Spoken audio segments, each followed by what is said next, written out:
गोष्ट आहे 13 जुलै 1660ची. पन्हाळगडावरती छत्रपती शिवाजी महाराज यांना आदिलशहाच्या सिद्दी जोहर आणि सिद्दी मसूद यांनी वेढा घालून बसलेले होते. कित्येक दिवस हा वेढा सुटलाच जात नव्हता आणि अशा वेळी छत्रपती शिवाजी महाराजांनी आपल्याच एका मावळ्याला छत्रपती शिवाजी महाराजांचं रूप धारण करून त्याला बोलण्यामध्ये गुंतवलं आणि ते निघाले विशाळगडाकडे.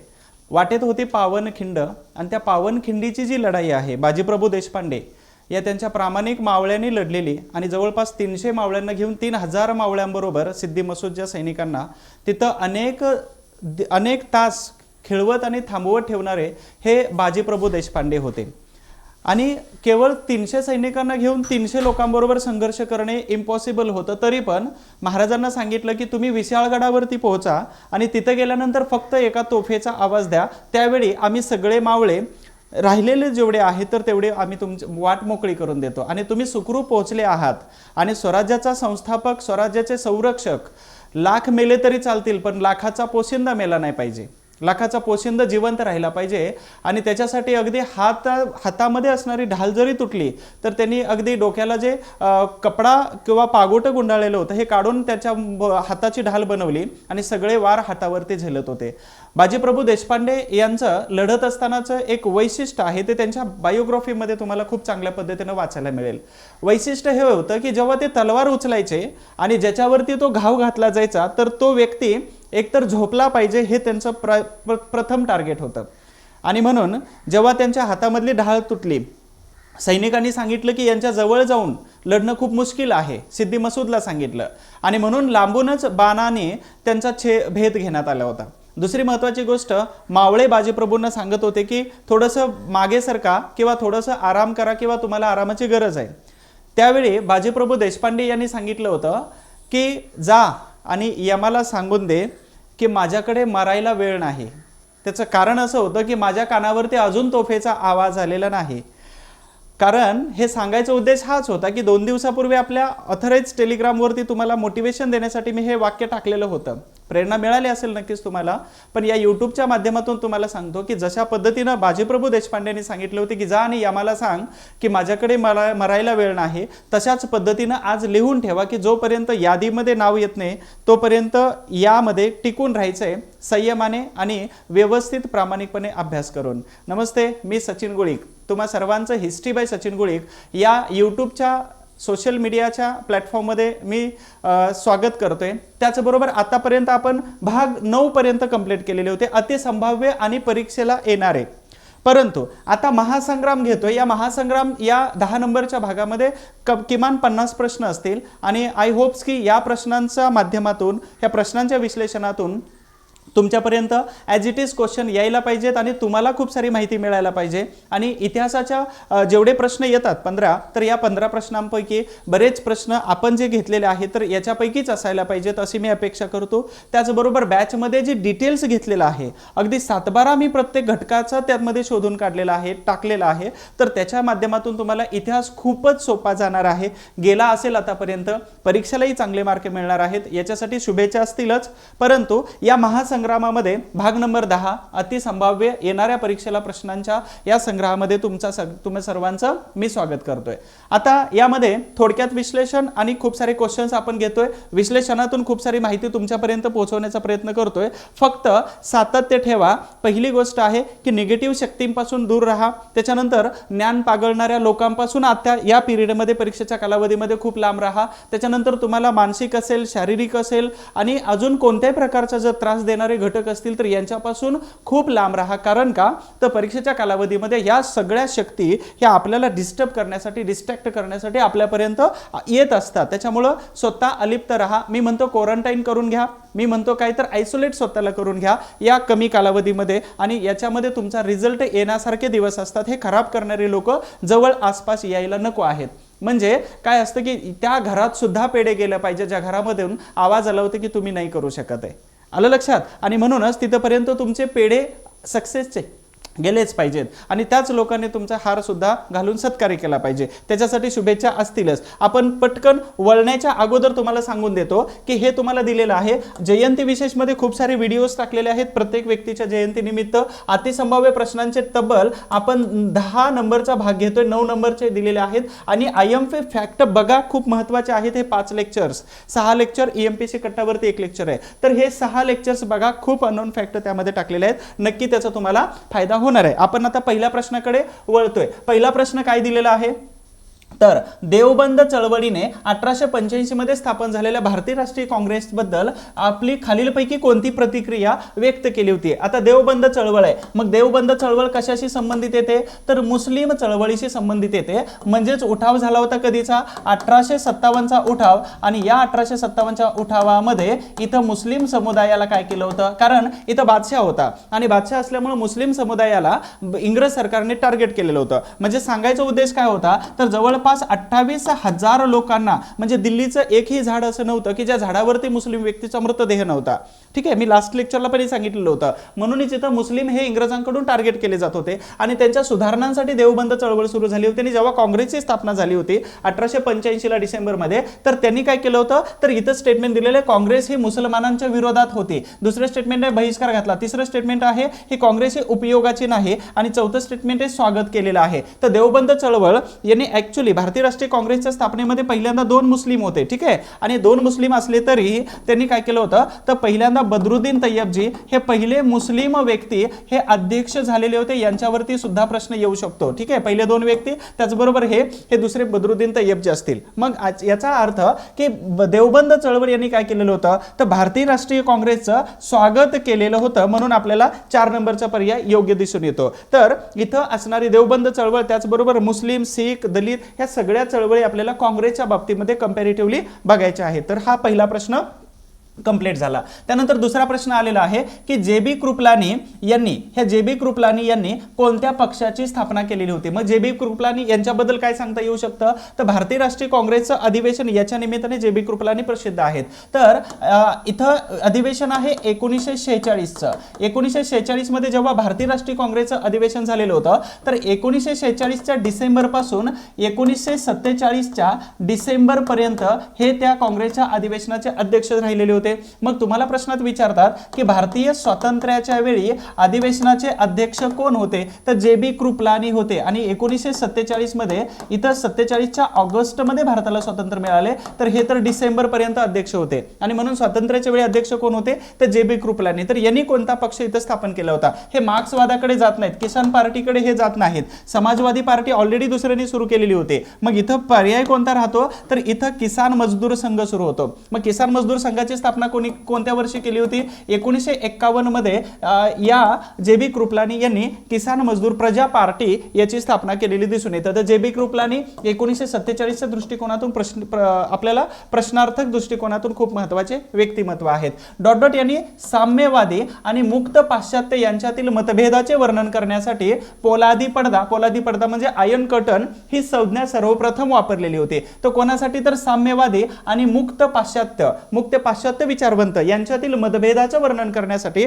पोलादी पडदा ह्या कन्सेप्ट वापरले होते. तर थिओडोर रूझवेल्ट आहेत, मार्शल टिटो आणि फ्रँकलिन डी रूझवेल्ट हे अमेरिकेचे राष्ट्राध्यक्ष येऊन जातात. ठीक आहे, त्याच्यानंतर हे टिटो नेहरूंच्या कालावधीमध्ये रूझवेल्ट यांचा संबंध येत नाही. तर मग इथं कोण येतात, तर पोलादी पडदा असं म्हणणारे एकमेव व्यक्ती होते. त्या व्यक्तींचं वैशिष्ट्य काय सांगता येईल आपल्याला, तर यांना नोबेल पारितोषिक, मी लास्ट टाइम पण सांगितलं होतं, तर नोबेल पारितोषिक हे साहित्यिक होते, हे लिखाण करत होते. आणि त्याचबरोबर दुसऱ्या जागतिक महायुद्धामध्ये ब्रिटनचे चांगले सैनिक सुद्धा होते. मग आपल्याला काय सांगता येतं, तर 1945 पासून 1940 पासून 45 पर्यंत आणि 1951 पासून 55 पर्यंत हे ब्रिटनचे प्रधानमंत्री होते. मग आपल्याला लक्षात आलं असेल कोण होते व्यक्ती, तर विन्स्टन चर्चिल आहेत. हे विन्स्टन चर्चिल म्हणजेच काय, तर भारताला स्वातंत्र्य देण्याच्या संबंधीचं आभासी वातावरण तयार करणारे हे ब्रिटनचे प्राईम मिनिस्टर होते, परंतु स्वातंत्र्य देण्याच्या टोटल विरोधात होते. यांच्यानंतर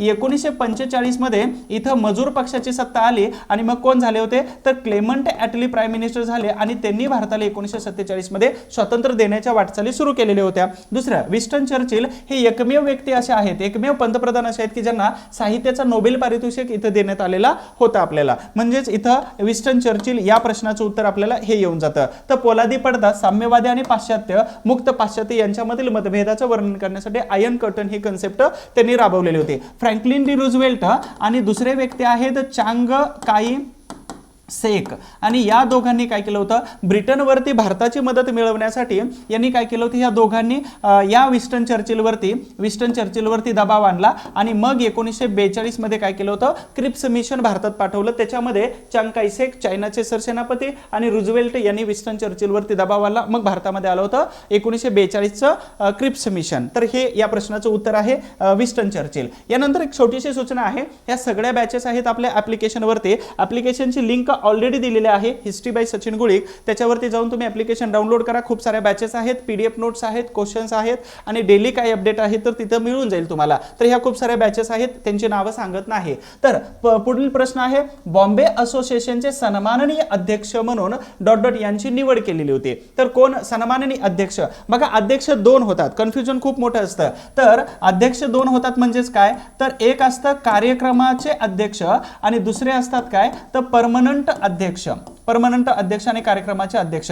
मग तुम्हाला माहिती आहे 1911 मध्ये सत्यशोधक समाजाची स्थापना झाली होती कोल्हापूरमध्ये. तर या कोल्हापूरचे अध्यक्ष कोण होते, तर कार्यक्रमाचे अध्यक्ष कोण होते, तर घोसरवाडकर होते. ठीक आहे. आणि परमनंट अध्यक्ष कोण होते, तर भास्करराव जाधव होते. इथं मात्र आपलं खूप कन्फ्युजन होतं आणि अनेक पुस्तकातून मला एकाच दिवशी 4 लोकांनी स्क्रीनशॉट पाठवली की याचा अध्यक्ष काय, प्रश्न व्यवस्थित वाचा, हे त्याचं आहे. मग कार्यक्रमाचे अध्यक्ष आपल्याला इथं विचारलेलं आहे. मग कोण होते, तर सर जमशेदजी जिजीभाई टाटा, अर्थात हे सर जमशेदजी जिजीभाई हे त्या कार्यक्रमाचे अध्यक्ष होते. मग ही संस्था कधीची आहे हो, तर बॉम्बे प्रांतातील पहिली राजकीय संस्था किंवा राजकीय संघटना जर कोणती असेल तर ही होती. त्याचे पहिल्यांदा इथं दिलेले आहे, दादाभाई नौरोजी हे पारशी व्यक्ती होते आणि त्याचबरोबर भारतीय राजकारणाचे पितामह, आणि यांचा सुद्धा खूप मोठा सहभाग होता. परंतु सहभागामध्ये अजून कोण येतात, तर नाना शंकर शेट येतात. त्याच्यानंतर भाऊदाजी लाड येतात आणि लाड यांच्यावरती प्रश्न विचारलेला आहे डॉक्टर धन्वंतरी की पहिले सचिव कोण होते, भाऊदाजी लाड होते. तर यांच्या पुढाकाराने ही संस्था सुरू झालेली होती. म्हणून सन्माननीय अध्यक्ष विचारले असतील तर जमशेदजी जिजीभाई हे त्याचे सन्माननीय अध्यक्ष होते बॉम्बे प्रांतातील. आता काँग्रेसच्या अगोदरच्या काही संस्था आहेत किंवा काही संघटना आहेत, याच्यावरती तुम्हाला प्रश्न विचारतात. मग त्याचं डिवायडेशन कसं करता येईल आपल्याला, तर बंगाल प्रांतातील संघटना, त्याच्यानंतर दुसरा प्रांत आहे बॉम्बे प्रांतातील, तिसरा आहे मद्रास प्रांतातील संघटना आणि भारताच्या बाहेरील संघटना. या 4 टॉपिक वरती तुमचा फिक्स क्वेश्चन येतो. काँग्रेसच्या पूर्वीच्या काही राजकीय संघटना, याच्या पूर्वी मी चार्ट दाखवलेला आहे. त्या चार्ट मध्ये जेवढ्या संघटना दाखवलेल्या आहेत तर बंगालपासून सुरू होतात आणि भारताच्या बाहेर जाऊन थांबतात आणि भारताला स्वातंत्र्य देण्यासाठी काम करतात. तर या सगळ्या संघटनांचा चार्ट मी आपल्या या ऑफिशियल टेलिग्राम चॅनलवरती टाकून देतो, जॉईन करून घ्या @history for all. नंबर 5 चा प्रश्न आहे, जालियनवाला बागेपेक्षा मोठं हत्याकांड म्हणून संबोधले जाणारे पाल दधवा हत्याकांड, हे पाल दधवा मेसेक्रे कोणत्या राज्याच्या भागामध्ये घडून आलेलं होतं. आता जालियनवाला बाग हत्याकांड जर म्हटलं तर आपल्याला आठवतं की 1919चा एप्रिल महिना, आणि एप्रिल महिन्यामध्ये अशा प्रकारचं हत्याकांड झालं होतं की ज्याच्यामध्ये जनरल डायर आहेत, त्याचबरोबर इथं आपल्याला उधम सिंग आठवतात, त्याचबरोबर इथं पंजाबचे गव्हर्नर असणारे ओडवायर आहेत. तर ह्या सगळा पिक्चर मी बघायला सांगितला होता सरदार उधम सिंग नावाचा. ठीक आहे. आता यामुळे माझा मोटिवेशनल फॉर ऑल हा चॅनल उडाला, कारण मी पिक्चर टाकला होता त्यावरती, कॉपीराइट इश्यू मध्ये गेला. तर 1919चं, आणि याच्यामध्ये हजारो लोक मारली गेले, परंतु ब्रिटिशांनी तो खोटा आकडा सांगितला. परंतु हे 1919 आहे. मग हे पाल दधवाव हत्याकांड कोणत्या राज्यामध्ये येतं, गुजरात, पश्चिम बंगाल आहे, त्याचबरोबर ओडिसा आणि पंजाब हे 4 राज्य दिलेले आहेत. तर याच्याबद्दल थोडक्यात माहिती तुम्हाला सांगतो की तेजावत नावाचे एक व्यक्ती होते. ठीक आहे, तेजावत नावाचे व्यक्ती होते. हा उठाव कोणी कशा पद्धतीने घडत होता, तर आदिवासी. शिमगा सणाच्या अगोदर त्यांच्यामध्ये एक उत्सव साजरा केला जात होता या आदिवासीमध्ये, आणि त्याच वेळी तेजावतच्या मागावर असणारे ब्रिटिश पोलीस जे आहेत तर या जिल्ह्यापर्यंत आलेले होते. आणि हा तालुक्याचं ठिकाण आहे. हे तालुक्याचं ठिकाण आहे कोणत्या राज्यामध्ये, तर हे गुजरात राज्यामध्ये आहे. आणि ही घटना कधीची आहे, तर 7 मार्च, लक्षात ठेवा 7 मार्च 1922, आणि 2022 मध्ये या घटनेला 100 वर्ष पूर्ण झालेले आहेत. तर या तारखेला पोलिसांनी काय केलं, तर पोलीस येत आहेत असं यांच्या मागावरती ऐकल्यानंतर इथं असणारी जी भिल्ल जमात आहे आदिवासी, तर यांनी काय केलं, भाले आणि त्यांच्याकडे असणारे पारंपरिक शस्त्र हातात घेतली. त्यावेळी पोलिसांनी जो गोळीबार केलेला होता, तर या गोळीबारामध्ये अचानक हजारो लोक मृत्युमुखी पडले होते. म्हणून जालियनवाला बाग हत्याकांड याच्यापेक्षा भयानक जर कोणतं असेल तर पाल ददभाव हत्याकांड आहे. म्हणून याच्यावरती प्रश्न विचारतील, कारण या घटनेला टोटल 100 वर्ष झालेले आहेत, लक्षात ठेवा. आणि पंजाब मधील जे जालियनवाला बाग आहे तर याच्यावरती सुद्धा प्रश्न विचारतील, कारण 1919 आणि त्याच्यानंतर हे म्हणजे साधारणतः 105 वर्ष झालेले आहेत. तर प्रश्न बनवू शकतो, त्याच्यावरती तुम्हाला शिकून घ्यायचं आहे. युरोपच्या 6 नंबरचा प्रश्न, युरोपच्या एका चांगल्या ग्रंथालयातील एका अलमारीचा कप्पा म्हणजे भारत आणि अरबी साहित्यापेक्षा जास्त मौल्यवान आहे. युरोपचं साहित्य आणि भारताचं साहित्य याची तुलना केली. भारतामध्ये त्यावेळी साहित्य कोणतं होतं, तर एक होतं संस्कृतमध्ये, ठीक आहे, आणि दुसरं साहित्य कोणतं होतं, तर भारतामध्ये ज्या मुस्लिम शासकांनी जे राज्य केलेलं होतं तर ते अरबी साहित्य होतं, ठीक आहे. आणि अशा पद्धतीने संस्कृत आणि अरबी यांच्या तुलनेमध्ये ब्रिटनच्या अलमारीतील एक कप्पा म्हणजे भारत आणि अरबी साहित्यापेक्षा चांगला आहे असं म्हणण्याचं धाडस कोणी केलेलं होतं, तर शैक्षणिक दृष्टिकोनातून जे व्यक्ती आहे त्यांनी केलेलं होतं. मग इथं बघा, माल्कम जो होता, तर माल्कम यांचा कार्यकाळ आहे 1830 ते 1827 ते 30, हा बॉम्बे प्रांताचा प्रेसिडेंट होता, ठीक आहे, लक्षात ठेवा. आता हा कोणानंतर, तर माउंट स्टुअर्ट एल्फिन्स्टन यांच्यानंतर. त्याच्यानंतर डलहौसी कोण होता,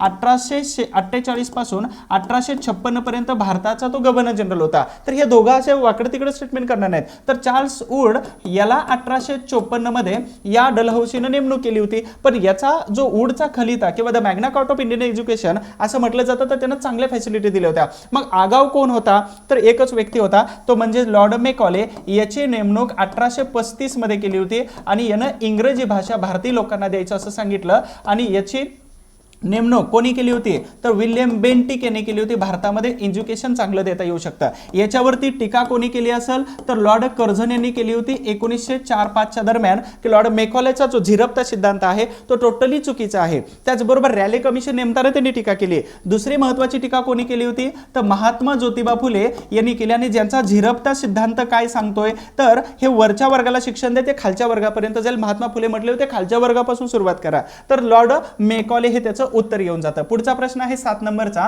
की खालीलपैकी कोणता पर्याय कालानुक्रमे योग्य आहे. म्हणजे घटना कालानुक्रमे लावायच्यात आपल्याला, की 1, 2 आणि 3, 4 अशा पद्धतीने कोणते. तर विद्यापीठ दिलेले आहेत, कोलकाता, मद्रास, मुंबई, अलाहाबाद. आता लक्षात ठेवा की पहिलं विद्यापीठ कोणते स्थापन झालेलं होतं, तर 1854चा वूडचा, 1856 मध्ये त्याच्यावर कमिशन आणि 1857 मध्ये 3 विद्यापीठ स्थापन झालेली होती. 3 विद्यापीठामध्ये कलकत्ता पहिलं आहे, कलकत्ता, त्याच्यानंतर बॉम्बे आणि त्याच्यानंतर मद्रास. मग चौथं विद्यापीठ कोणतं आहे हो, चौथं आणि 5वं विद्यापीठ कोणतं येतं, तर हंटर कमिशन नंतर येतं. मग याच्यामध्ये आपल्याला कलकत्ता पहिल्यांदा बघायचं. कलकत्ता इथं एक आहे परंतु इथं मुंबई नाही, त्याच्यामुळे हा ऑप्शन कट झाला. इथं मुंबई आहे, कलकत्ता आहे, परंतु मुंबई पहिलं येत नाही. कलकत्ता आहे, मुंबई आहे, मद्रास आहे, म्हणजे याच्यामध्ये हा ऑप्शन आहे, परंतु इथं इलाहाबाद येते, इलाहाबाद येत नाही, म्हणजेच हा ऑप्शन कट झाला. इलिमिनेट नावाचा प्रकार असा आपल्याला अप्लाय करायचा आहे. तर कलकत्ता पहिल्यांदा येतं. त्याच्यानंतर जुलै महिन्यामध्ये हे 2 विद्यापीठ स्थापन झाली होती, एक मुंबई मद्रास आहे आणि इलाहाबाद विद्यापीठ आहे. तर हे नंतरचं विद्यापीठ आहे, म्हणजेच याच दरम्यान अजून एक विद्यापीठ सुरू झालं होतं. एक आहे पंजाब, इलाहाबाद विद्यापीठ, पंजाब विद्यापीठ, अशा प्रकारचे हे विद्यापीठ. म्हणजे चौथं आणि 5वं विद्यापीठ जर कोणतं असेल तर हंटर कमिशन नंतर आलेले हे महत्त्वाचे विद्यापीठ येतात. तर हा आपल्याला ऑप्शन्स आहे. तर विद्यापीठांची रचना कशा पद्धतीने झाली होती, कोणाच्या धर्तीवरती झाली होती, लंडन युनिव्हर्सिटीच्या आधारावर झालेली होती, त्याच्यामुळं हा ऑप्शन्स आपल्याला. तर विद्यापीठांची स्थापना वर्ष यावरती आयोगाने एकदा प्रश्न विचारलेला आहे. मग त्याच्यामध्ये मला वाटतं संत तुकडोजी महाराज, नागपूर विद्यापीठ, पुणे विद्यापीठ, मुंबई असे 4 विद्यापीठ विचारलेली आहेत. तर तो टॉपिक एकदा व्यवस्थित करून जावा, क्वेश्चन रिपीट होण्याचे चान्सेस आपल्याला नाकारता येत नाही. छोटीशी सूचना आहे, संयुक्त कंबाईन गट ब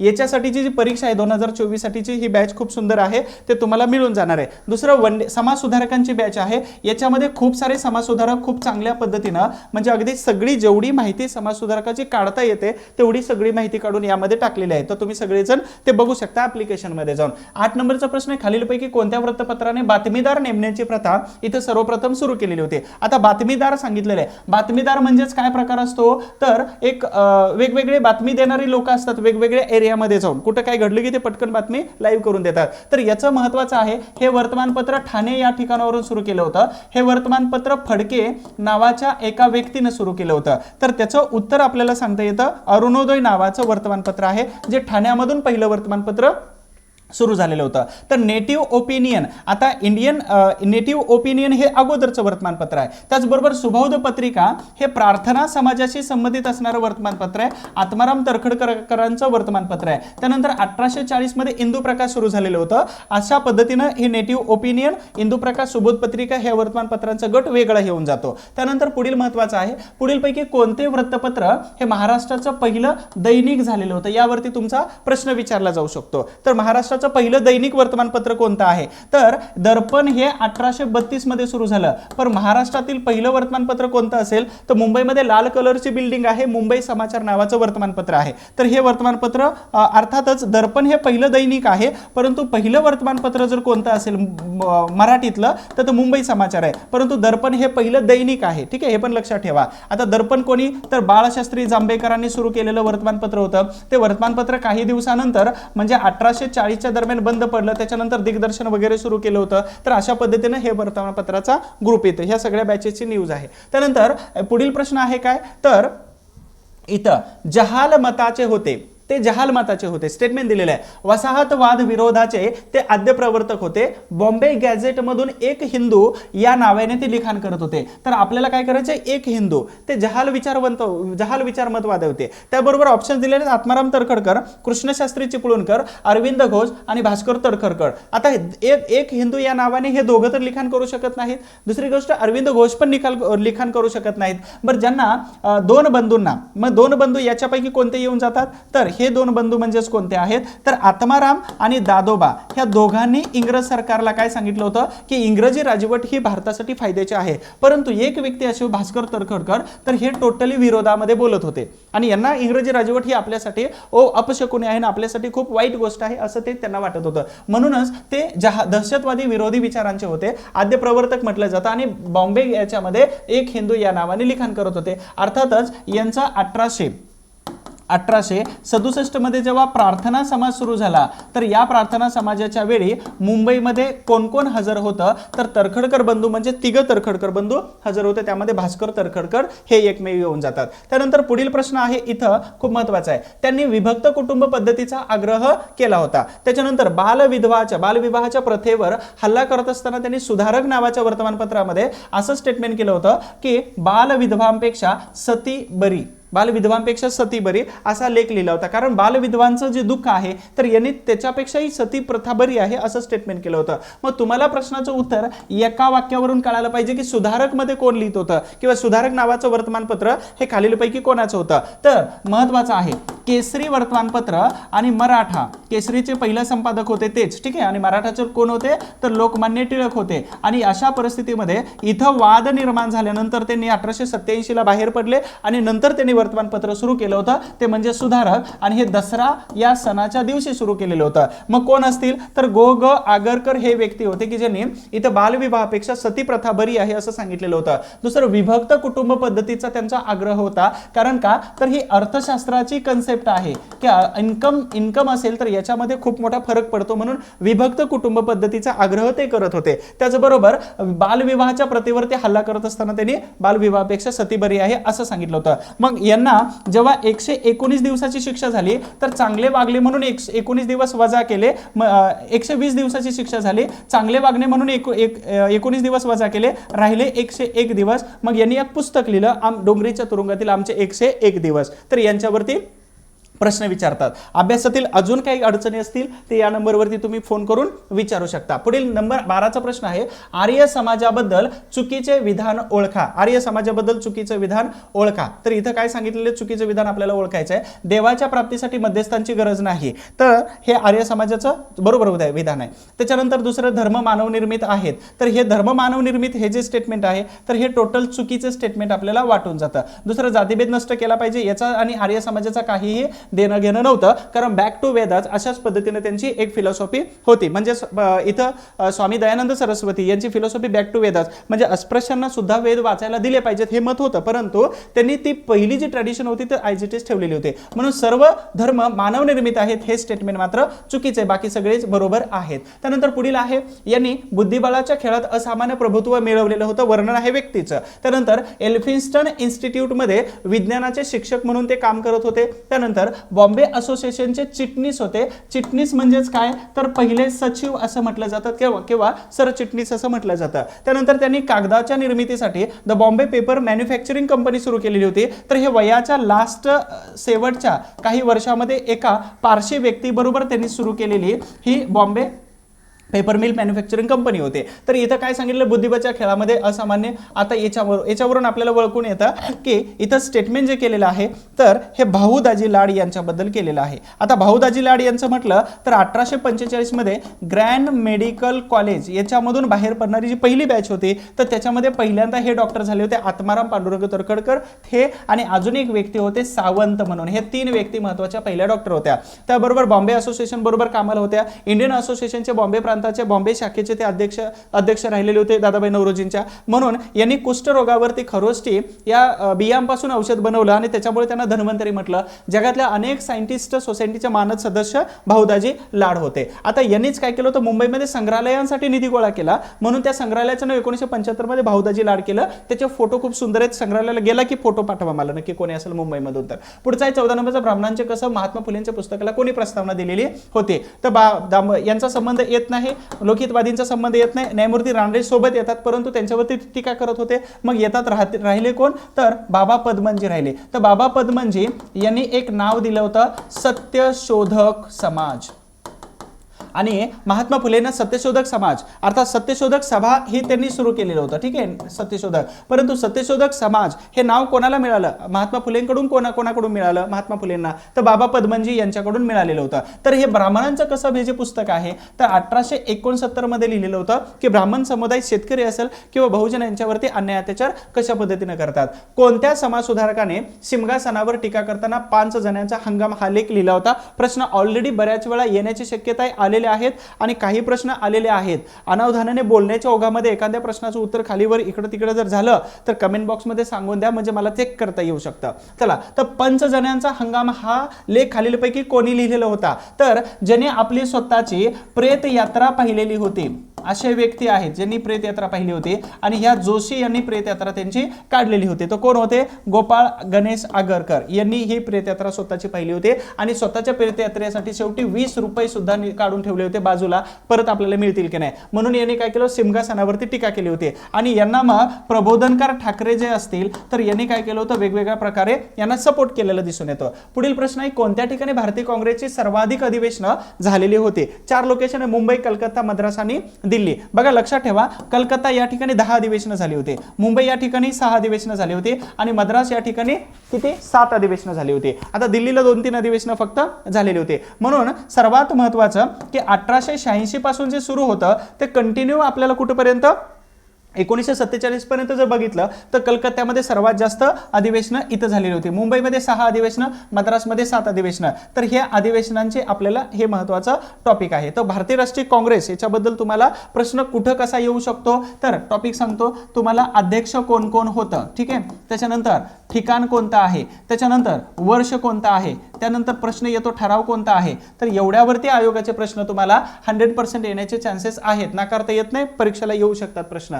संन्यस्त खड्ग हा ग्रंथ खालीलपैकी कोणी लिहिलेला होता. आता ज्या विषयावरून राहुल गांधी यांची खासदारकी गेलेली आहे तर त्यांचा ते ज्या विषयावरून गेलेले आहे तर तेच याचं उत्तर आहे. तर याच्यामध्ये गोविंद रानडे नाहीत, आगरकर नाही आणि वीरा शिंदे नाहीत. तर स्वातंत्र्यवीर सावरकर यांनी 1907 मध्ये काय केलं तर स्वातंत्र्य समर नावाचं एक ग्रंथ लिहिला. 1857च्या उठावाला 50 वर्ष पूर्ण झाली म्हणून. त्याचबरोबर यांनी जोसेफ मॅझिनी यांचं आत्मचरित्र ट्रान्सलेट केलेलं होतं. त्याचबरोबर यांनी अनेक कागदपत्र, आक्षेपार्ह कागदपत्र भारतामध्ये जेव्हा पाठवले तर त्यावेळी बाबा बाबाराव सावरकर उर्फ गणेश पंत सावरकर यांना शिक्षा झाली जन्मठेपेची 1909 मध्ये आणि मग त्या जॅक्सनची हत्या केली. अर्थातच इथं हे जे कागदपत्र पुस्तकं लिहिले होतं तर हे सावरकर बंधू किंवा अर्थात स्वातंत्र्यवीर सावरकर यांनी हे पुस्तक अशा पद्धतीने लिहिलं होतं, संन्यस्त खड्ग नावाचं. पुढील 18 नंबरचा प्रश्न आहे, होम रूल चळवळीचा प्रसार पुढीलपैकी कोणत्या वृत्तपत्रांच्या माध्यमातून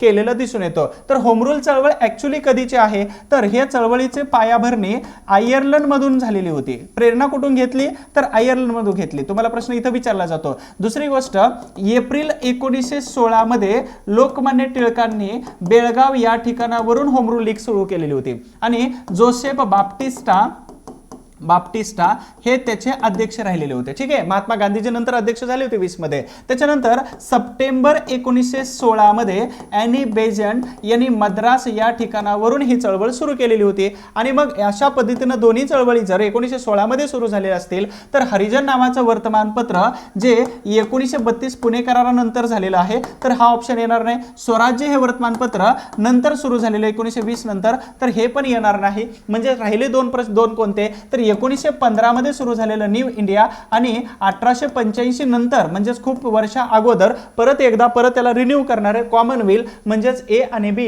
हे त्याचं उत्तर असायला पाहिजे. ए आणि बी अर्थात 1 आणि 2 हे 1 नंबरचा पर्याय त्याचं योग्य उत्तर आहे. तर होम रूल चळवळ अर्थात ॲनी बेझंट म्हणजेच बॉम्बे प्रांत जर सोडला आणि बॉम्बे प्रांताच्या आसपासचा एरिया सोडला तर सगळा भारत हा ॲनी बेझंट यांचा होता आणि बॉम्बे प्रांताच्या आसपास फक्त लोकमान्य टिळक होते होम रूल चळवळीशी संबंधित. आता विनायक सावरकर 19 नंबर प्रश्न, विनायक सावरकर, त्र्यंबकराव म्हसकर आणि रावजी कृष्णा यांनी नाशिक या ठिकाणी प्रथम कोणती संस्था सुरू केली होती? तर प्रथम कोणती संस्था सुरू केली असं सांगितलेलं आहे. तर मित्रमेळा कधी जातं तर हे मित्रमेळा 1900 मध्ये जातं. राष्ट्रभक्त समूह 1899 मध्ये जातं. अभिनव भारत 1904 मध्ये याचंच रूपांतर केलं होतं यंग इटली याच्या आधारावरती. यंग इटली याच्यापासून प्रेरणा घेतली आणि हे अभिनव भारत बनवलेली होती. म्हणजे सांगायचं आहे की सावरकर असतील, म्हैसकर असतील आणि रावजी कृष्ण असतील तर यांनी नाशिकमध्ये भगूर या ठिकाणी जर कोणती संस्था सुरू केलेली असेल तर ते राष्ट्रभक्त समूह नावाची संस्था होती. ठीक आहे, अशा पद्धतीनं हे भारतातील पहिली संस्था, अर्थातच भारतातील म्हणण्यापेक्षा नाशिकमधील सावरकरांची पहिली संस्था ज्याच्या माध्यमातून त्यांनी क्रांती कार्याला सुरुवात केली होती. मग यांचा आदर्श कोण होते तर लोकमान्य टिळक हे त्यांचे आदर्श होते आणि टिळकांकडून ते प्रत्येक शुक्रवारी काय करायचे, भेट घेणे किंवा त्यांच्याकडून सभा किंवा मार्गदर्शन घेण्याचं काम सावरकर बंधू करत होते. 20 नंबरचा प्रश्न आहे, भारतात होमिओपॅथीचा पहिला सार्वजनिक दवाखाना स्थापन करण्याचं श्रेय कोणाला दिलं जातं? होमिओपॅथीचा उपचार हा खूप महागडा समजला जात होता, परंतु त्याचा छोटासा किस्सा सांगतो. प्लेगचे साथ आलेली होती. 1901 मध्ये हा दवाखाना उभा केला होता. तो दवाखाना कोणत्या शहरामध्ये उभा केला? कोल्हापूर शहरामध्ये उभा केला. दुसरी गोष्ट, याचं नाव काय दिलं होतं तर लक्षात ठेवा, अहिल्याबाई दवाखाना.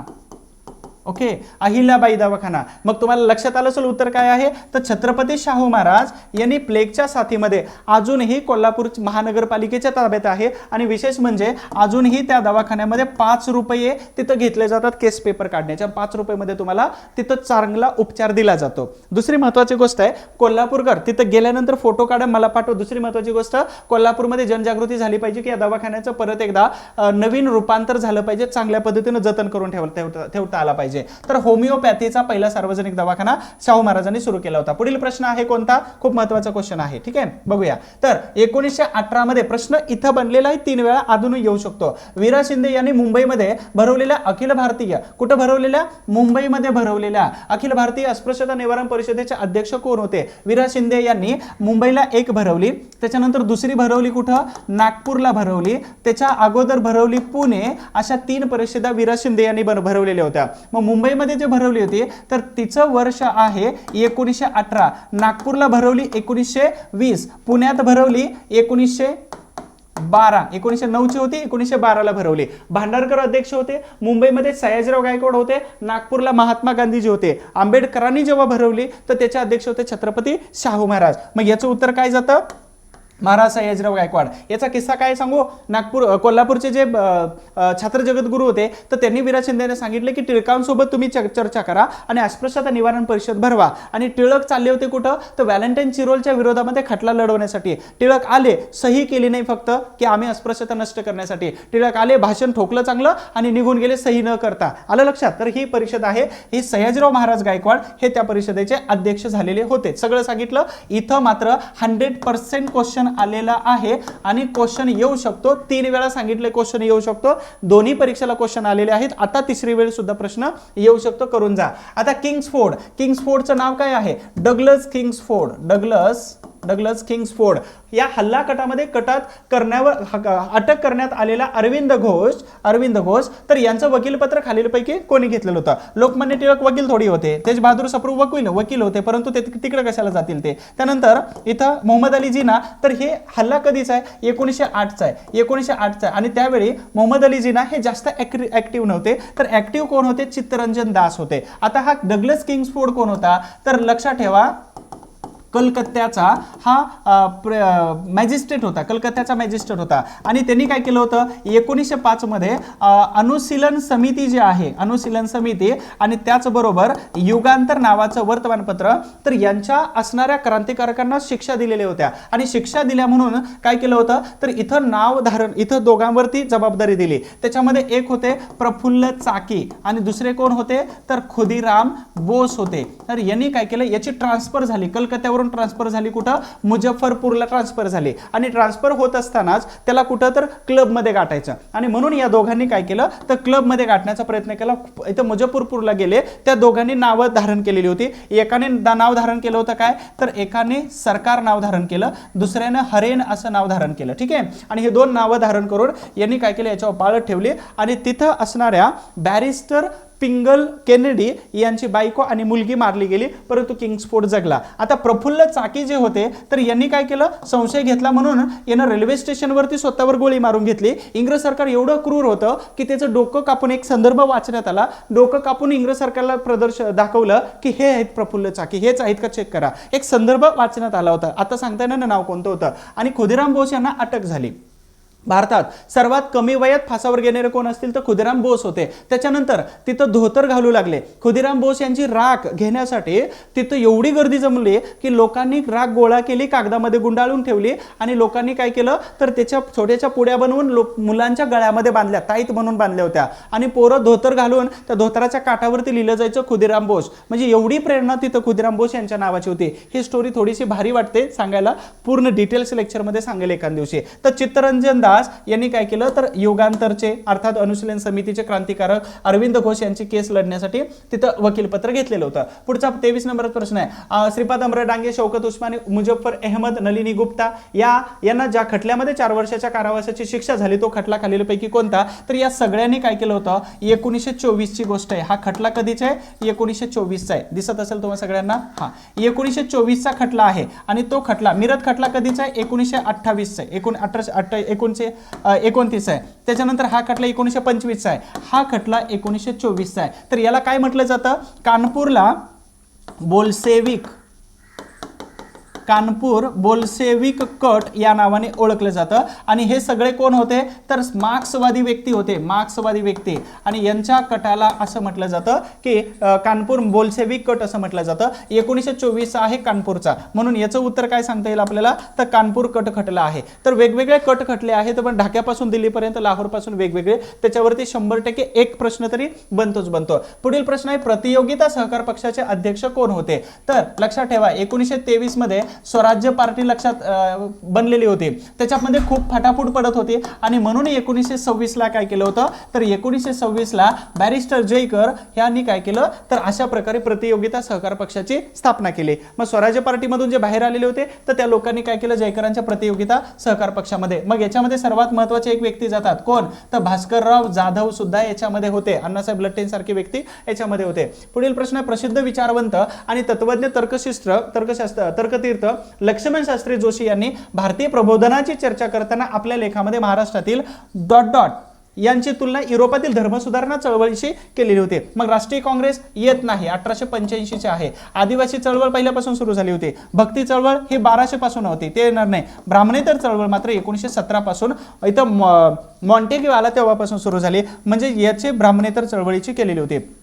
ब्राह्मणेतर चळवळीमध्ये सर्वात महत्त्वाचे कोण होते तर छत्रपती शाहू महाराज यांचे समर्थक जास्त होते. दुसरी गोष्ट, यांच्यामध्ये मराठा समाजातून सगळे कार्यकर्ते होते आणि यांचा टार्गेट काय होतं तर राजकीय बदल केला पाहिजे आणि म्हणूनच ब्राह्मणेतर चळवळ याच्यामध्ये जाते. परंतु सत्यशोधक चळवळीमध्ये काय येतात तर ऑलमोस्ट माळी समाजातून होते आणि यांना समाज सुधारणा हे सर्वात जास्त करायची होती, यांना राजकीय बदल करायचा होता. हे लक्षात ठेवा, इथं प्रश्न तुमचा बनून जातो. पुढील प्रश्न आहे की शहरातील द अल्बर्ट एडवर्ड हॉस्पिटलच्या विभागाच्या प्रमुख वैद्य म्हणून आनंदीबाई जोशी यांची नेमणूक केलेली होती. तर यांच्या पदवीदान समारंभाला अमेरिकेमध्ये कोण गेलं होतं तर पंडिता रमाबाई गेलेले होते, लक्षात ठेवा. त्याच्यानंतर दुसरी महत्त्वाची गोष्ट, द अल्बर्ट एडवर्ड हॉस्पिटल याची स्थापना जी केलेली होती तर ही स्थापना आहे 1894 ची कोल्हापूरमध्ये. त्याचं वास्तू अजून पण आहे कोल्हापूरमध्ये. शाहू महाराजांवरती प्रश्न फिक्स येतो म्हणून टाकलेला आहे. तर अल्बर्ट आणि इथं प्रमुख वैद्य म्हणून कोणाची नेमणूक केली आनंदीबाई जोशी यांची. तर कोल्हापूरमध्ये आहे हे आणि म्हणून इथं कोल्हापूरचा प्रश्न टाकला होता. वास्तू कधीची येते तर 1894 ची आहे आणि कोल्हापूरला 1894 मध्ये छत्रपती शाहू महाराज यांचा राज्याभिषेक झाला होता. मग राज्याभिषेकला कोण कोण हजर होता, टिळकांनी काय लेख लिहिला होता मी शाहू महाराजांच्या लेक्चरमध्ये युट्यूबला अवेलेबल सगळं सांगितलेलं आहे. पुढील प्रश्न आहे, मुंबईत पहिली रात्रशाळा कोणी सुरू केली होती. पहिली रात्रशाळा कोणी तर याच्या अगोदर रात्रशाळा कोणी सुरू केली होती त्याचा थोडासा इतिहास सांगतो. याच्या अगोदर 1855 मध्ये दोन कॅटेगरी, एक शेतकरी आणि दुसरा कामगार, हे दोन्ही घटक जेव्हा कामावरून घरी येत होते तर 1855 मध्ये सावित्रीबाई फुले ह्या रोज 2 तास काय करत होत्या आपल्या वाड्यामध्ये, अर्थात महात्मा फुले वाड्यामध्ये जो व्हिडिओमध्ये दाखवलाय तर ह्या दोन घटकांना शिकवत होत्या. म्हणजे 1855 ची पहिली रात्रशाळा इथं आहे. परंतु इथं मुंबईतली पहिली रात्रशाळा कोणी सुरू केलेली आहे तर याचं वर्ष आहे 1876 आणि 1876 ला प्रार्थना समाजाचे एक समर्थक, प्रार्थना समाजाचे एक कार्यकर्ते होते भिकोबा लक्ष्मण चव्हाण आणि यांनी ही सुरू केली होती. आणि त्याचबरोबर त्यांनी अनेक शाळा सुद्धा भिकोबा चव्हाण यांनी नंतर मुंबईमध्ये सुरू केलेल्या होत्या. ठीक आहे, त्या पुढे जाऊया आपण. संविधान सभेत 15 महिलांचा सहभाग होता. त्यातील एकमेव दलित महिला सदस्य कोण होत्या. 15 महिला होत्या, लक्षात ठेवा. 15 पैकी एकमेव होत्या. त्या महिलेचं वैशिष्ट्य आहे की त्या दक्षिण भारतातून होत्या, दक्षिण भारतातून, आणि त्या काही बऱ्याच वेळा विधान परिषदेवरती निवडून सुद्धा गेलेल्या होत्या.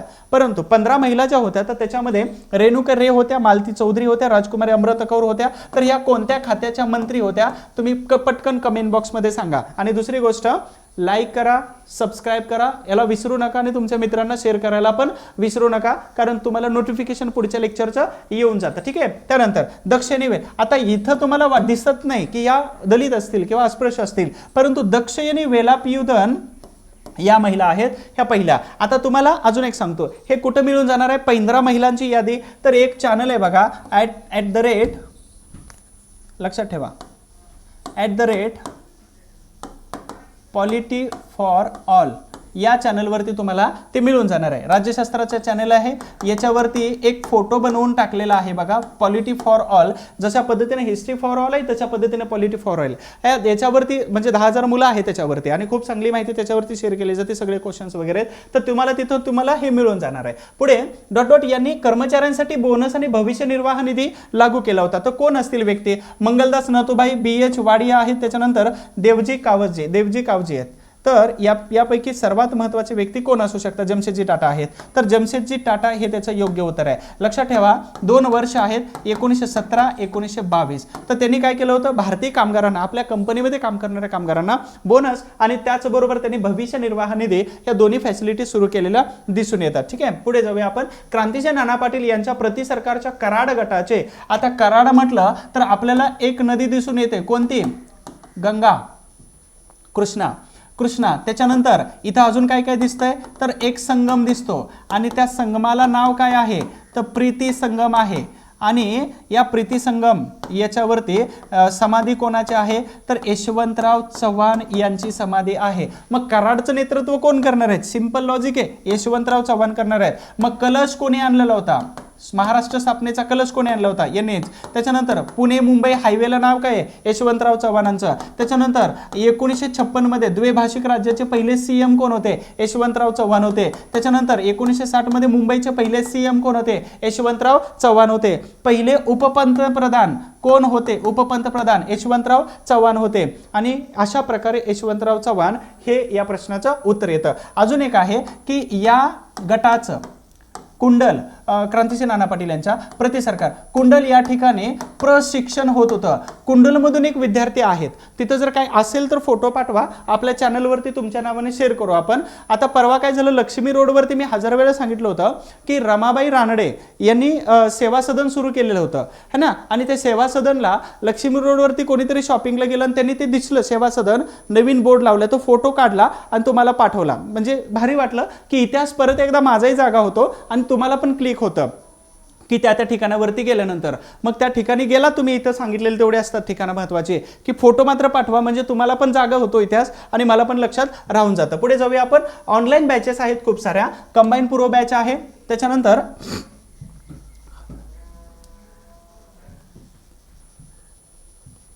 ओके, तर कंबाईन पूर्व परीक्षेची बॅच आहे. कंबाईन मुख्य आहे, राज्यसेवा पूर्व आहे, वनसेवा पूर्व मुख्य आहे, डिपार्टमेंट राज्यसेवा ऑप्शनल सब्जेक्ट आपण करतोय. स्टेट बोर्डची बॅच अवेलेबल होऊन जाईल.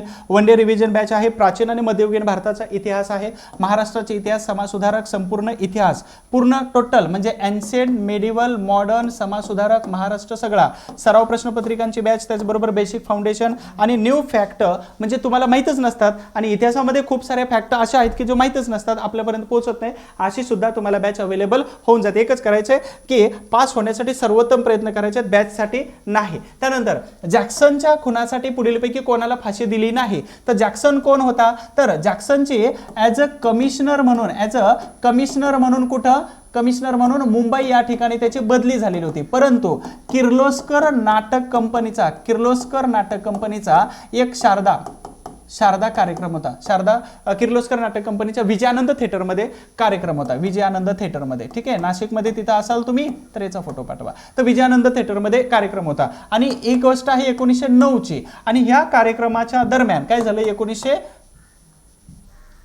1909 ला काय झालं तर अनंत कान्हेरे, कृष्णाजी गोपाळ कर्वे आणि विनायक देशपांडे यांनी काय केलं तर यांनी कट रचला आणि कट रचून या कलेक्टर जॅक्सनला तिथंच गोळ्या घातल्या, तिथंच मारलं. बरं, गोळ्या घातल्या कोणत्या पिस्तूलमधून? तर ब्राउनिंग पिस्तूल यांनी वापरलेलं होतं. हे ब्राउनिंग पिस्तूल फ्रेंच मधून आणलेलं होतं, ठीक आहे, म्हणजे तिकडून वेगवेगळ्या क्रांतिकारकांनी पाठवलेलं होतं. आता याचा काय जे झालं होतं 1907 मध्ये स्वातंत्र्य समर नावाचं पुस्तक आणि त्याचबरोबर जहालवादी कागदपत्र हे बाबाराव सावरकर उर्फ सावरकरांचे ज्येष्ठ बंधू गणेशपंत सावरकर यांच्या घरी सापडली, म्हणून यांना जन्मठेपेची शिक्षा 1909 ला झाली. आणि म्हणून त्याचा बदला घेण्यासाठी नाशिकचे जे कलेक्टर होता तत्कालीन त्यांची बदली कमिशनर म्हणून मुंबईला झाली होती. तर विजयानंद थिएटरमध्ये एंट्री केल्याबरोबर त्यांना गोळ्या मारल्या. मग एकच व्यक्ती होते की दत्तात्रय पांडुरंग जोशी, हे मात्र इथं यांना फाशी दिलेली नव्हती, तर त्यांना वेगळी शिक्षा देण्यात आली होती. पुढीलपैकी कोणी बाळशास्त्री जांभेकर यांचा पश्चिम भारतातील आद्य ऋषी असा गौरव केलेला आहे? आता आद्य ऋषी म्हणून कोणी गौरव केला यावरती तुमचा एखादा प्रश्न विचारतात. तर भांडारकर, न्यायमूर्ती रानडे, दादाभाई नौरोजी. तर याचं उत्तर काय येतं तर न्यायमूर्ती नारायण गणेश चंदावरकर हे त्याचं योग्य उत्तर आहे. तर इथं लक्षात ठेवा काही कॉमन गोष्टी आलेल्या आहेत. तर कॉमन गोष्टी कोणत्या आहेत तर एक नाव आहे कॉमन, ते म्हणजेच इथं प्रार्थना समाज. ओके, प्रार्थना समाज. याच्या अगोदर 1849चा परमहंस सभा, ठीक आहे, आणि याचं रूपांतर 1867 मध्ये झालेलं होतं. याचं रूपांतर 1867 मध्ये झालेलं होतं प्रार्थना समाज. तर याच्यामध्ये व्यक्ती कोण कोण होत्या तर नारायण चंदावरकर होते, भांडारकर होते, न्यायमूर्ती रानडे होते. पण दादाभाई नौरोजी मात्र इथं येत नाहीत, म्हणून ह्या 3 गोष्टी कॉमन आहेत. बरं, याचं उत्तर आद्य ऋषी म्हणणारे व्यक्ती कोण होते तर हे आहेत न्यायमूर्ती नारायण गणेश चंदावरकर. पुढे जाऊया आपण. महत्वाचा क्वेश्चन आहे, खालीलपैकी सरकार टीकाकार खालीलपैकी कोणाला जहालमतवादाचे प्रतिनिधी करणारी छुपी राजद्रोही असं म्हणत होते? तर असं वक्तव्य लॉर्ड कर्झनच्या कालावधीमध्ये झालेलं होतं, लॉर्ड कर्झनच्या कालावधीमध्ये. मग कोणाबरोबर झालेलं असेल हे लॉर्ड कर्झनच्या कालावधीमध्ये? तर टिळक यांना म्हणू शकत नाहीत, नवरोजी यांना नाही, महात्मा गांधीजींना नाही, कारण गांधीजी 1915 नंतर अर्थात 1917 नंतर ऍक्टिव्ह झाले होते. म्हणून इथं कोण येतात? तर गोखले आणि कर्जन यांचे संबंध यांच्याबद्दल म्हणायचे की ते छुपे राजद्रोही आहेत जहालवादाचे. परंतु लक्षात ठेवा कधी पण तर गोपाळकृष्ण गोखले कोणत्या गटामध्ये जातात? मवाळवादी गटामध्ये जातात. मग याच्यामध्ये कोण जातात? तर एक गोखले आहे, त्याच्यानंतर मेहता येतात. दोघांचा मृत्यू कॉमन आहे 1915, म्हणजे इथं मवाळवाद संपला. ठीक आहे, याचे प्रश्न आहेत. त्यानंतर खालील विधानांचा विचार करून अयोग्य विधान ओळखा. अयोग्य विधान ओळखायला सांगितलेलं आहे. मग तुम्हाला इथं सोडवता आलं पाहिजे, सांगता आलं पाहिजे की नेमकं अयोग्य विधान कोणतं आहे. तर अयोग्य म्हणजेच काय? चुकीचं विधान कोणतं आहे? प्रथम पोर्तुगीजांनी कोचीन या ठिकाणी आपली वखार ठीक आहे वखार बांधली. दुसरं आहे काय? भारतात येणारा प्रथम व्यक्ती वास्को द गामा, बरोबर इथपर्यंत, तो इटालियन होता. तिसरा आहे भारतात प्रथम प्रवेश करणारे पोर्तुगीज होते आणि सर्व विधाने सत्य आहेत. परंतु इथं सर्व विधाने सत्य नाहीत. तर वास्को द गामा हा कोण होता? पोर्तुगीज होता. मग आपल्याला लक्षात आलं पाहिजे की भारतात येण्याचा क्रम कसा होता? पोर्तुगीज, डच, इंग्रज आणि फ्रेंच. शेवटी आले होते फ्रेंच आणि पोर्तुगीज पहिल्यांदा आले होते. हे वाक्य बरोबर आहे, हे बरोबर आहे, हे चुकीचं आहे. कारण का? तर इटालियन बनत नाही, तो पोर्तुगीज बनतो. म्हणजेच इथं अयोग्य विधान कोणतं येतं? तर हे 2 नंबरचा पर्याय अयोग्य आहे. भारतात येण्याचा क्रम कोणता आहे? तर पोर्तुगीज, डच, इंग्रज आणि फ्रेंच हे आहे येण्याचा क्रम. आणि यावरती तुमचा प्रश्न सिंपल पाठवला जातो. वखार कुठं स्थापन झाली? भारतात कोण आलं होतं? इथपर्यंत तुम्हाला असे प्रश्न विचारले जाऊ शकतात.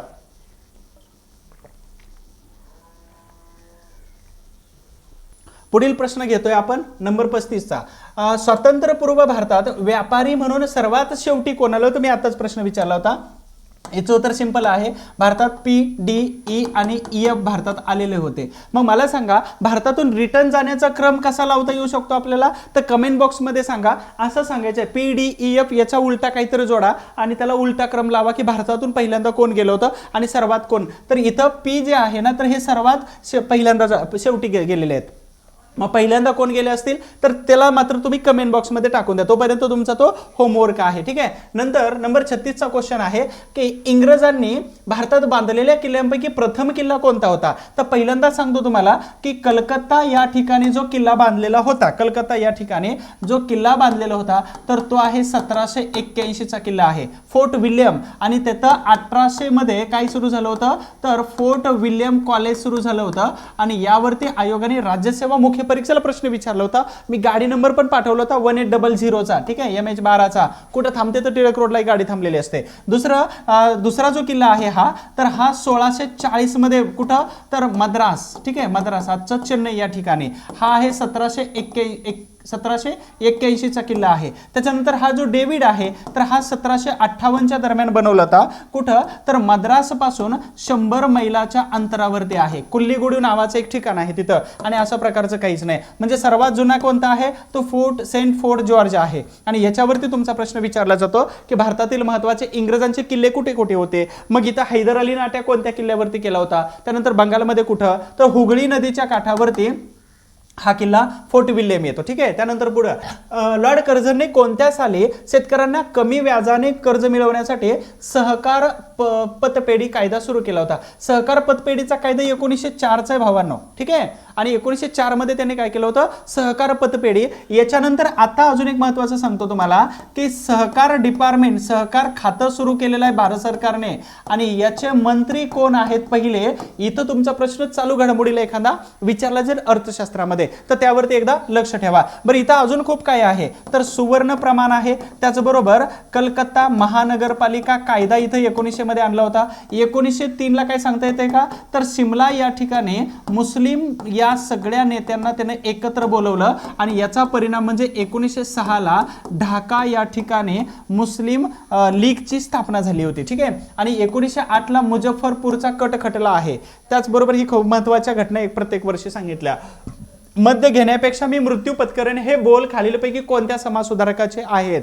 तर असे बोल आहेत की ज्या व्यक्तीकडे खूप ऐशा आराम होता, परंपरागत खूप मोठी शक्ती होती, परंतु नशा आणि मद्य याच्या कधीच नादी लागलेले नव्हते. तर मग आपल्याला लक्षात आलं पाहिजे की लोकमान्य टिळक नाहीत येत, त्याच्यानंतर महात्मा गांधीजी येत नाहीत, वि. रा. शिंदे नाही, तर इथे एकच ऑप्शन येऊन जातो छत्रपती शाहू महाराज. तर यांनी सांगितलं होतं मद्य घेण्यापेक्षा मी मृत्यू पत्करेन. त्यानंतर पुढील प्रश्न आहे 1923 साली भारतीय हिंदू शुद्धी महासभा या संस्थेची स्थापना कोणी केली होती? तर तुम्हा सगळ्यांना ऍडव्हान्स सांगून देतो 1875 मध्ये मूळ शंकर तिवारी, मुद्दाम नाव सांगतो इथं कारण यावरती 2018 ला प्रश्न विचारला होता. मूळ शंकर तिवारी यांचं नाव काय आहे? स्वामी दयानंद सरस्वती. आणि 10 एप्रिल 1875 मध्ये मुंबईमध्ये यांनी आर्य समाजाची स्थापना केली. पण लक्षात ठेवा मोपला सत्याग्रह झाला होता कोणत्या वर्षी? 1900 ओके. तर हा मोपला सत्याग्रह झाला होता केरळ या ठिकाणी. आणि त्यामध्ये काय केलं होतं तर मुस्लिम जे होते हे मजदूर होते, लक्षात ठेवा मजदूर होते, आणि हिंदू कोण होते तर हे तिथले जमीनदार वर्ग होता. आणि या मुस्लिमांवरती परंपरागत अन्याय अत्याचार होत होता.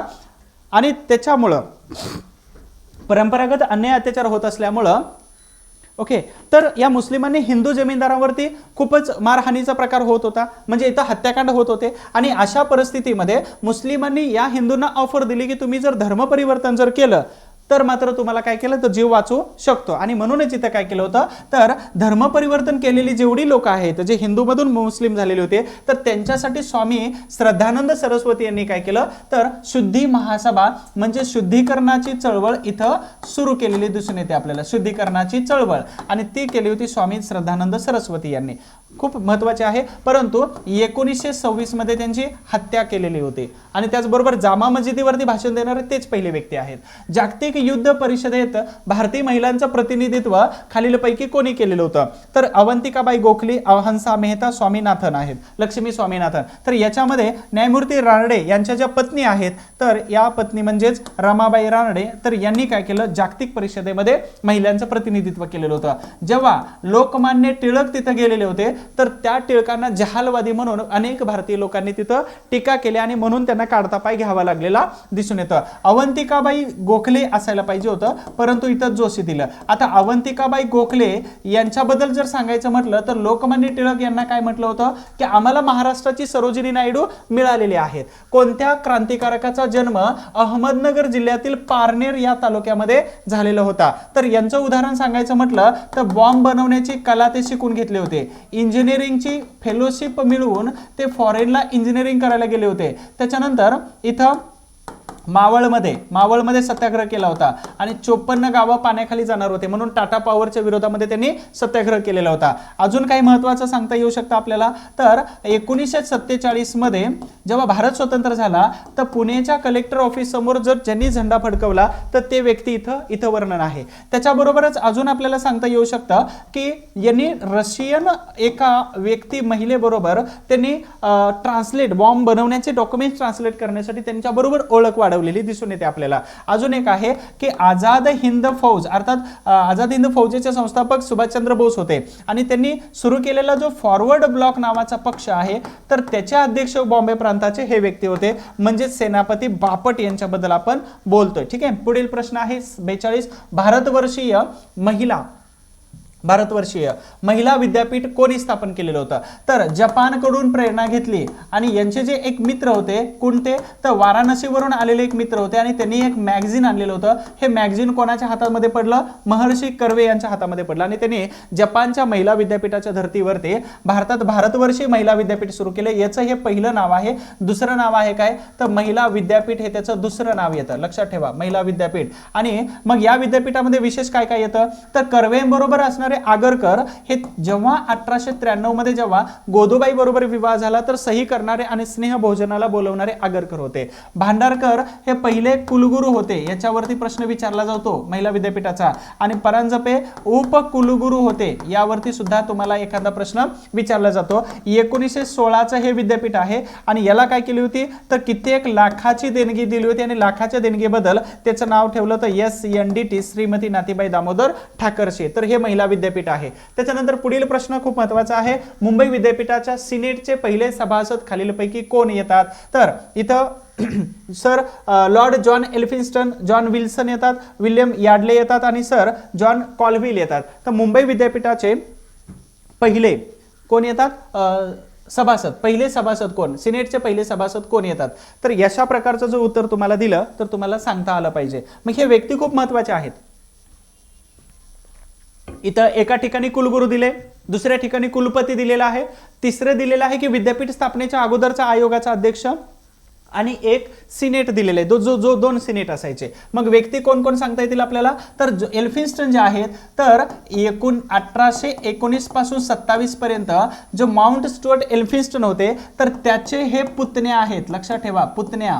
ठीक आहे. आणि यांचा जो कालावधी येतो तो 1852 पासून 1858 पर्यंत हे बॉम्बे प्रांताचे गव्हर्नर होते, पहिले गव्हर्नर म्हणून यांना. ठीक आहे. आणि 1857च्या उठावामध्ये जर 1860 पर्यंत 1857च्या उठावामध्ये बॉम्बे प्रांताचे गव्हर्नर कोण होते? तर जॉन एल्फिन्स्टन होते. मग हे एल्फिन्स्टन कोण बनले?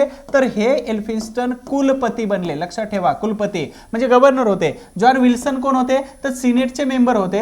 आणि बॉम्बे प्रांतामध्ये इंग्रजी शिक्षणाचा पाया ह्या यांनी घातला म्हणून विल्सन कॉलेज आहे बॉम्बेमध्ये, तर यांच्या नावाने हे विल्सन कॉलेज आहे, त्यांचा गौरव केला जातो. हे विल्यम यार्डले कोण होते? तर बॉम्बेचे सुप्रीम कोर्ट जे आहे तर त्याचे ते सरन्यायाधीश होते. आणि हे सरन्यायाधीश असतानाच यांना कुलगुरू म्हणून इथं नेमण्यात आलेलं होतं. कुलगुरू पहिले कोण आहेत बॉम्बे विद्यापीठाचे? तर सर विल्यम यार्डले आहेत. सर कॉलविल कोण आहेत? तर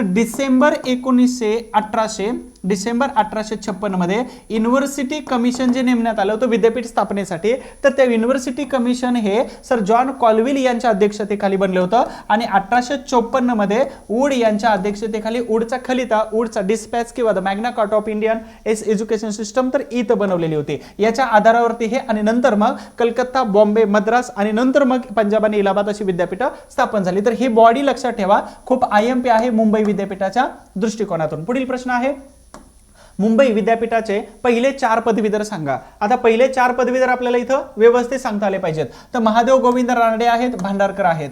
भाऊदाजी लाड इथं पदवीधर पहिले येतात का नाही? तर हे ग्रँड मेडिकल कॉलेजचे आहे, त्याच्यामुळे हा ऑप्शन C चा कट झाला. पण बाळ मंगेश वागळे येऊन जातात. त्याच्यानंतर वामन आबाजी मोडक आणि कृष्णाजी राऊत येतात. तर इथं ऑप्शन्स मध्ये आपल्याला व्यवस्थित सांगता आलं पाहिजे. तर हे ए बरोबर आहे, याच्यामध्ये मी टिक मार्क करून घेतो म्हणजे आपल्याला खाली शोधवता. ए आहे, बी आहे, सी नाही, डी कृष्णाजी राऊत फेल झालेले होते, तर हे ए, म्हणजेच आपल्याला हा 3 नंबरचा ऑप्शन इथं करेक्ट येऊन जातो. तर लक्षात ठेवा हा 3 नंबरचा ऑप्शन बरोबर आहे. दुसरी गोष्ट, हे जे आहेत तर हे ग्रँड मेडिकल कॉलेजचे पहिले विद्यार्थी येतात आत्माराम पांडुरंग तरखडकर यांच्यासोबत. कृष्णाजी राऊत, टोटल 6 विद्यार्थी बसलेले होते परीक्षेला, 6 पैकी 4 विद्यार्थी पास झाले, 2 विद्यार्थी फेल झाले. तर त्या 2 विद्यार्थ्यांपैकी एक आहेत कृष्णाजी राऊत, हे पहिले विद्यार्थी. आणि 4 विद्यार्थी कोण येतात? तर या 4 विद्यार्थ्यांमध्ये रानडे, भांडारकर. मग प्रथम श्रेणीमध्ये उत्तीर्ण होणारे 2 विद्यार्थी होते, एक भांडारकर दुसरे रानडे होते. आणि दुसऱ्या श्रेणीमध्ये उत्तीर्ण होणारे वागळे आणि वामन आबाजी बोडक. तर या दोघांचा संबंध कुठे येतो? तर प्रार्थना समाजामध्ये येतो. म्हणजेच आपल्याला या परीक्षेला प्रार्थना समाज खूप महत्वाचा आहे. एखादा तरी प्रश्न यायलाच पाहिजे. पुढील प्रश्न आहे, जन्मतारखेप्रमाणे योग्य क्रम लावा. मग पहिल्यांदा कोण जन्माला आलं, दुसऱ्यांदा कोण? तर डॉक्टर आंबेडकरांचा जन्म 1891, धोंडो केशव कर्वे 1858 येतो, शाहू महाराज येतात 1874 मध्ये, आणि हे येतात 1856 मध्ये. आणि खूप लवकर गेलेले आगरकर होते. त्याच्यानंतर डॉक्टर आंबेडकर, त्याच्यानंतर शाहू महाराज आणि नंतर कर्वे. 104 वर्षाचं आयुष्य जगलेले होते. 100 वर्षाचा पुरस्कार त्यांना दिला होता 100व्या वर्षी. ठीक आहे, 1958ला. मग आपल्याला शोधता आलं पाहिजे 1, 2, 3 आणि 4.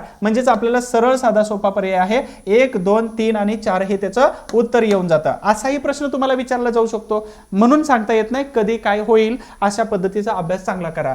सुधारणावादी वृत्तपत्रांचा अयोग्य गट, अयोग्य म्हणजेच काय सांगितलंय? चुकीचा गट ओळखा. म्हणजेच दर्पण सुधारणा वादी होतं. तर बाळशास्त्री जांभेकर जे आहेत हे स्त्री शिक्षणाचे पहिले पुरस्कर्ते होते आणि यांच्यावरती प्रश्न येऊन गेलेला आहे.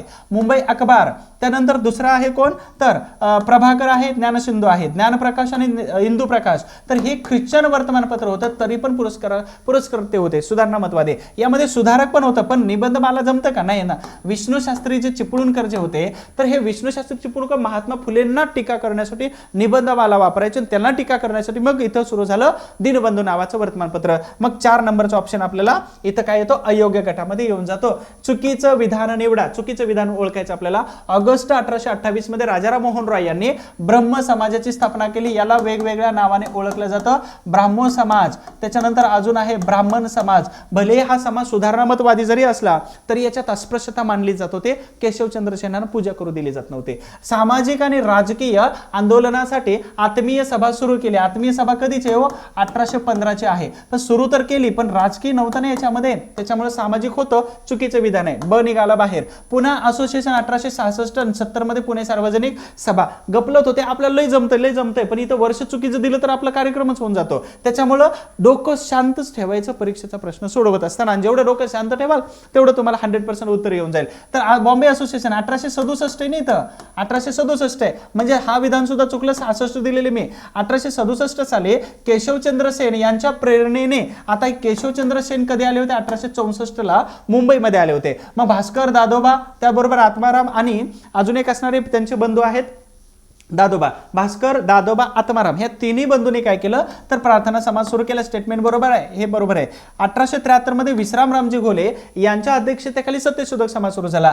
तर 1873 ला महात्मा ज्योतिबा फुले हे 2 वर्ष त्याचे अध्यक्ष राहिलेले होते. 1873 पासून 1875 पर्यंत.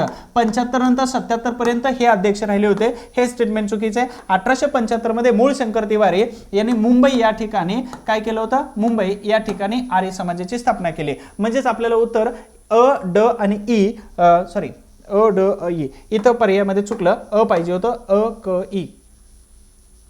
चुकीचं विधान निवडा. तर इथं चुकीचं विधान आपल्याला अशा पद्धतीनं ब, क, ई. ओके, ब ब ब क ई. बरोबर आहे ना? बरोबर आहे. ब क ई. तर हे ब क ई हे आपल्याला चुकीचं विधान निवडता येऊ शकतं. मोठा क्वेश्चन आला की गोंधळ होऊन जातो, तो टाळायचा आहे आपल्याला. त्यानंतर डॉक्टर आंबेडकरांनी डॉट डॉट यांना अस्पृश्यतेचा सखा म्हटलेला आहे. तर अस्पृश्यतेचा सखा असं कोणाला म्हणता येऊ शकतं? महात्मा ज्योतिबा फुले यांना तर त्यांनी गुरु मानलेलं होतं, प्रश्नच येत नाही. शाहू महाराज यांनी अस्पृश्यांसाठी आपल्या संस्थानामध्ये काय काय काम केलं होतं? तर तिथं पंडित डिग्री दिली. वेगवेगळ्या डिग्र्या दिल्या होत्या. पैलवान, पंडित अशा डिग्र्या दिल्या होत्या आणि त्यांना त्या नावाने ओळखलं जात होतं. महार जातीचं असेल तर त्याला पैलवान म्हटलं जात होतं. काही लोकांना पंडित म्हटलं जात होतं, भंगी समाजातील लोकांना. म्हणजे त्यांचं उत्थान केलं होतं. आणि त्याचबरोबर वीरा शिंदे आणि महर्षी कर्वे. तर या महर्षी कर्वेंचं काम स्त्रियांचं एकतर शिक्षण आणि त्याचबरोबर तिथं असणाऱ्या विधवांचा उद्धार हे येतं. वीरा शिंदे अस्पृश्यता निवारणाचं काम 1922 पर्यंत केलं, परंतु त्यांना सखा नाही म्हटलं. तर इथं शाहू महाराज हे उत्तर येऊन जातं. इंडियन होम रूल हे पुस्तक खालीलपैकी कोणी लिहिलं? इंडियन होम रूल हे पुस्तक कोणी लिहिलं? आता होम रूल म्हटलं की तुम्हाला आठवलं असेल लोकमान्य टिळक किंवा ॲनी बेजंट. परंतु हे पुस्तक लिहिलं होतं 1909 मध्ये. कुठून? लंडन मधून प्रवास करत होते. साऊथ आफ्रिकेचा प्रवास करत होते आणि या आफ्रिके प्रवासादरम्यान 1909 ला लिहिलं होतं. M.K. गांधी यांनी हे पुस्तक लिहिलं होतं. होम रूल म्हणजे स्वदेशी संघ म्हटलं जातं त्याला. आणि या स्वदेशी संघाच्या नावाने परीक्षेला प्रश्न विचारला जातो. ठीक आहे, होम रूल. नंतर शेवटचा प्रश्न घेतोय आपण की खालीलपैकी कोणाला भारतीय क्रांतिकारकांची आई असं म्हटलं जात होतं? वर्णन आहे काय? तर दादाभाई नौरोजी यांच्या त्या सचिव होत्या. ठीक आहे, दादाभाई नौरोजी यांच्या त्या सचिव म्हणून काम करत होत्या. त्याच्यानंतर 1910 मध्ये जेव्हा सावरकर यांना अटक करून इंग्लंड आणि त्यानंतर फ्रान्स आणि त्यानंतर इंडिया असं घेऊन येत असताना फ्रान्सच्या बेटावरती किंवा त्या थांब्यावरती सावरकरांना सोडवण्याची जबाबदारी ही त्यांनी घेतलेली होती. म्हणजे पळून जा, इंटरनॅशनल ॲक्टनुसार तुम्हाला ब्रिटनचे पोलीस फ्रान्समध्ये तुम्हाला अटक करू शकत नाहीत. तिसरी महत्त्वाची गोष्ट, 1907 मध्ये जर्मनीच्या स्टुटगार्ड शहरामध्ये इथं पहिल्यांदा भारताचा ध्वज त्यांनी फडकवलेला होता. अशा मादाम भिकाजी रुस्तम कामा तर यांना भारतीय क्रांतिकारकांची आई असं म्हणून ओळखलं जातं. मला माहित आहे की हे दिवस खूप कठीण जातात परीक्षेपर्यंतचे, परंतु या दिवसामध्ये काळजी घ्यायची. काळजी कोणते? आपली तब्येत खराब नाही झाली पाहिजे, पहिली गोष्ट. दुसरी गोष्ट, आपल्याला निगेटिव्ह कोणी बोललं नाही पाहिजे आणि निगेटिव्ह बोलणाऱ्या व्यक्तींपासून खूप लांब जायचं आहे. स्वतःला आयसोलेट करून घ्या, स्वतःला क्वारंटाईन करून घ्या, कारण हे दिवस खूप निर्णायक असू शकतात आणि या दिवसामध्ये तुम्ही जेवढं करताय तर तिथं परफॉर्मन्स खूप जबरदस्त आणि दमदार होऊन जातो. त्याच्यामुळं काळजी घेऊन असेच काही प्रकारचे मोटिवेशनल व्हिडिओज असतील किंवा मोटिवेशन करणारे व्यक्तींच्या संपर्कात राहा, तुमच्या प्रगतीबद्दल बोलणाऱ्या व्यक्तींच्या संपर्कात राहा. 100% त्याचा फायदा परीक्षेमध्ये होऊन जातोय. कंबाईनची बॅच आहे. साधारणतः मी इथं 14 व्हिडिओ टाकलेले आहेत. लक्षात ठेवा, 14 व्हिडिओ टाकलेले आहेत. तुम्हाला 14 पेक्षा जास्त मार्क मिळवण्याची ताकद या व्हिडिओमध्ये दिलेली आहे. अर्थात सगळ्या व्हिडिओमध्ये सगळी माहिती दिलेली आहे, कव्हर करू शकता. आणि टार्गेट ठेवा, तुम्हाला 60 पेक्षा जास्त मार्क पडले पाहिजेत. आणि एवढं जर टार्गेट तुम्ही ठेवलं असेल तर 100% सांगतो काही ना काही होत राहतं.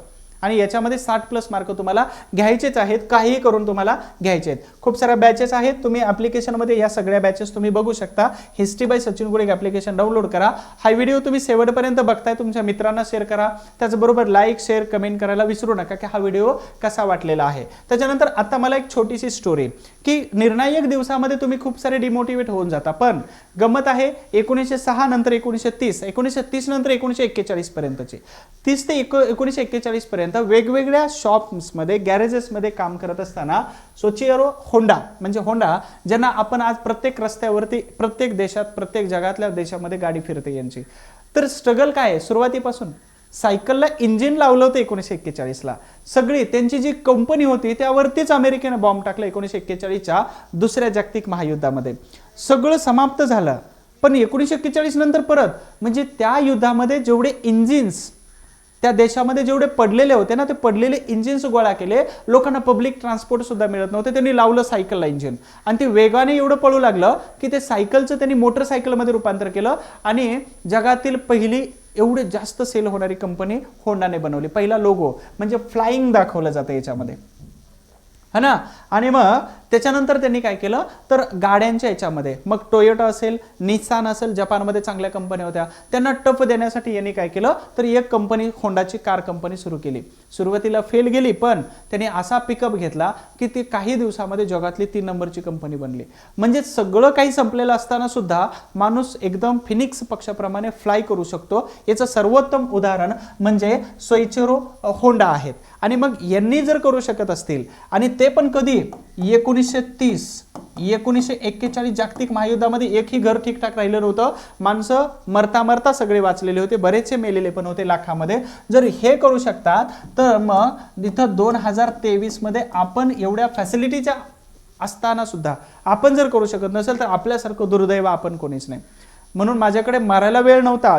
बाजूप्रभू देशपांडे सांगत होते, तर तुमच्याकडे आता वेळच नाही, अभ्यासाशिवाय गत्यंतर नाही, हे तुम्हाला आता सिद्ध करून दाखवायचं आहे. म्हणूनच तुम्हाला अभ्यासही अशाच पद्धतीने करायचा आहे की ज्याचा रेकॉर्ड झाला पाहिजे, ज्याचा इतिहास बनला पाहिजे. लक्षात ठेवा. आणि अभ्यासामध्ये जर काही अडचण असेल तुम्हाला तर या नंबरवरती मला फोन करू शकता.